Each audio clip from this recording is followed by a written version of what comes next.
প্রিয় ভিউয়ার্স, আমরা এই যে জগন্নাথগঞ্জ ঘাটে এখন তরমুজ আড্ডা দিতেছি। তরমুজ আড্ডা, এই সুন্দর তরমুজ কাটে নিয়ে আসছে ছোট ভাই বড় ভাই বন্ধুরা সবাই আসছি তরমুজ খাওয়ার জন্য। সুশীতল বাতাস এখানে, বলতেই হবে যে এখানে যে এই গরমের মধ্যে যে এখানে আসছে তার মনটা 100% শীতল হবে। 100%। হ্যাঁ আচ্ছা ঠিক আছে।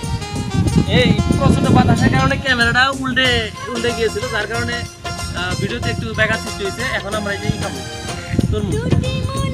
তরমুজটা সেই মিষ্টি। আপনি ক্যামেরাটা মনে হয় ঠিক রাখছেন? না না, পুরো ঢুকি অসুবিধা নাই। এত বিজি কি এটার ভিতরে? যেটা বলতেছিলাম, আমি ছোটতে আমি যখন ছোট ছিলাম তখন এই জগন্নাথগঞ্জ ঘাটে ছিল এবং বিখ্যাত এই জগন্নাথগঞ্জ ঘাট এখন নিষ্প্রাণ প্রায়, কিন্তু নিষ্প্রাণ হইলেও এর সৌন্দর্য আর প্রাকৃতিক দৃশ্যটা কিন্তু নিষ্প্রাণ না। এটা খুবই সতেজ এবং সুন্দর আছে, এখন অত্যন্ত ভালো লাগার একটা জায়গা।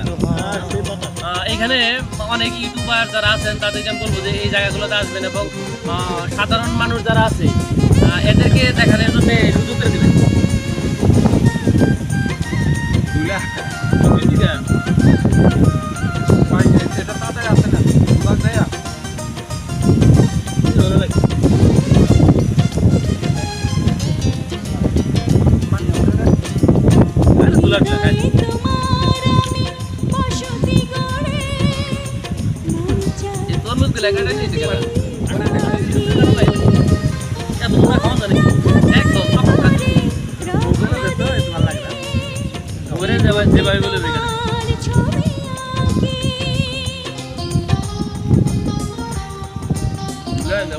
এলাম আমি মোহাম্মদ রফিকুল ইসলাম, সহকারী শিক্ষক, বানিয়াচং বিদ্যালয়।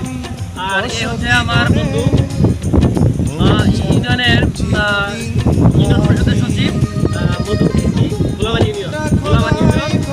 এ হচ্ছে আলামিন ছোট ভাই, যাও ইউনিয়ন পরিষদের সচিব। ইউনিয়ন পরিষদের সচিব আনবিন আছে এখনো, একটা পাত্রী দেখেছি। আর তোমার ইউনিয়নের নাম কি? মির্জাবাড়ি ইউনিয়ন।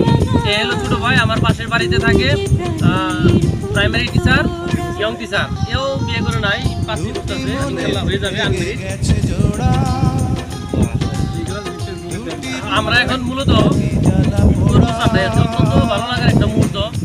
জানি না আল্লাহ তাআলা পৃথিবীতে কতদিন বাঁচিয়ে রাখবে, যতদিন বাঁচিয়ে রাখবো ইনশাল্লাহ একটু এই প্রকৃতিটাকে উপভোগ করেই যেতে যাই।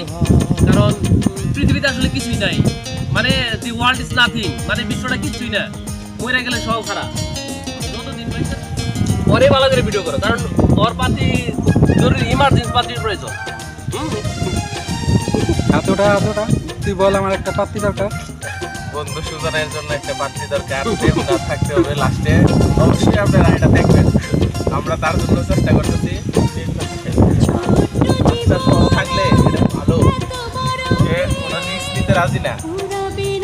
অত্যন্ত তরতাজা একটা তরমুজ, এর কালার দেখলে মনটা শীতল হয়ে যায়, আর খাইলে তো বলাই বাহুল।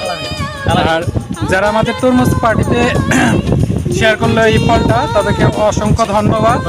এবং সুন্দর একটা ফল ছিল, মিষ্টি এবং রসালো। জীবনটা যেন এরকম সবসময় রসালো থাকে এবং এই তরমুজের মতো রঙিন যেন হয়। হ্যাঁ, অনেক সুন্দর একটা কমেন্ট করছে।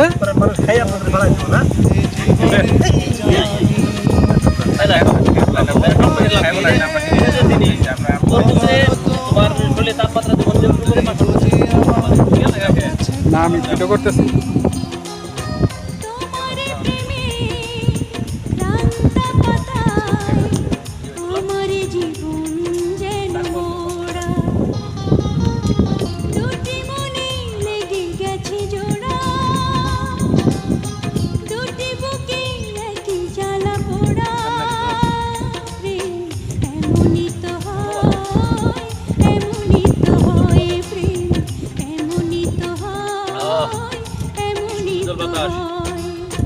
দুটি মনে লেগে গেছে দুটি বুকে জ্বালা পোড়া।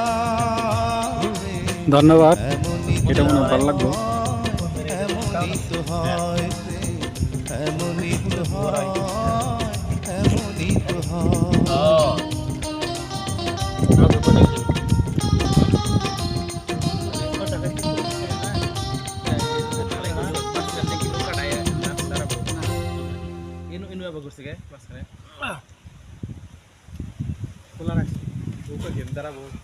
এটা করছেন কি কারণে এরকম করছেন?